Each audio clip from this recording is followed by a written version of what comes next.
RJD की राह में बाधा बने ओवैसी, जानिए बिहार में तेजस्वी को 5 साल तक कैसे रुलाते रहेंगे।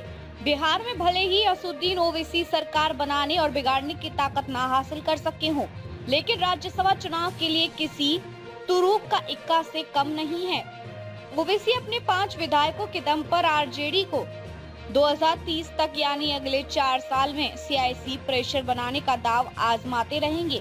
बिहार के विधानसभा चुनाव नतीजों ने राज्य के सारे सियासी गेम को ही बदल कर रख दिया, जिसका प्रभाव सिर्फ सत्ता बनाने तक नहीं बल्कि 2030 तक बिहार के राजनीतिक भविष्य की दशा और दिशा को तय कर दिया है।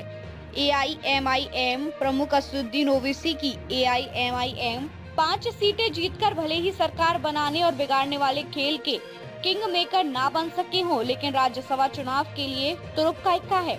बिहार की 5 राज्यसभा चुनाव के लिए 16 मार्च को वोटिंग है, जिसे लेकर सियासी ताना बाना बुना जाने लगा है। विधायकों की संख्या के आधार पर एनडीए आसानी से 4 राज्यसभा सीट जीत लेगा और 5वीं सीट विपक्ष के खाते में जा सकती है, लेकिन उसके लिए सभी विपक्षी दलों को एक साथ आना होगा। आरजेडी के राज्यसभा की राह में सबसे बड़ी बाधा ओबीसी की पार्टी बन गई है। राज्यसभा की 5वीं सीट पर जीत दर्ज करने के लिए आरजेडी मुस्लिम दाव खेलने की रणनीति बना रही थी, ताकि ओबीसी का समर्थन हासिल किया जा सके, लेकिन ओबीसी की पार्टी ने अलग ही शर्त लगा दी है।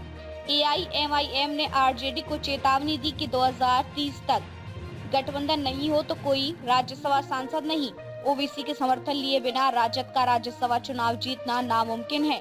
ओबीसी की एआईएमआईएम कैसे बनी किंग मेकर? बिहार विधानसभा में 243 विधायक हैं, जिसमें से मौजूदा समय में एनडीए के पास 202 विधायकों का आंकड़ा है, जबकि महागठबंधन के पास मात्र 35 विधायक हैं।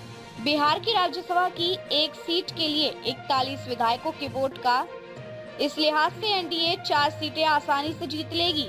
2 सीटें बीजेपी और 2 सीटें जेडीए के खाते में जाती दिख रही हैं। एनडीए को 41 वोट के लिहाज से 4 राज्यसभा सीटें जीत के लिए 164 विधायक ही लगेंगे। इसके बाद एनडीए के पास 38 सीटें बचेंगी और उससे 5वीं राज्यसभा को सीट जीतने के लिए उसे 3 विधायकों का अतिरिक्त समर्थन चाहिए होगा। वहीं आरजेडी, कांग्रेस और लेफ्ट दलों को मिलाकर महागठबंधन के पास 35 विधायक हैं। ऐसे में महागठबंधन को एक सीट जीतने के लिए 6 अतिरिक्त वोटों की जरूरत है।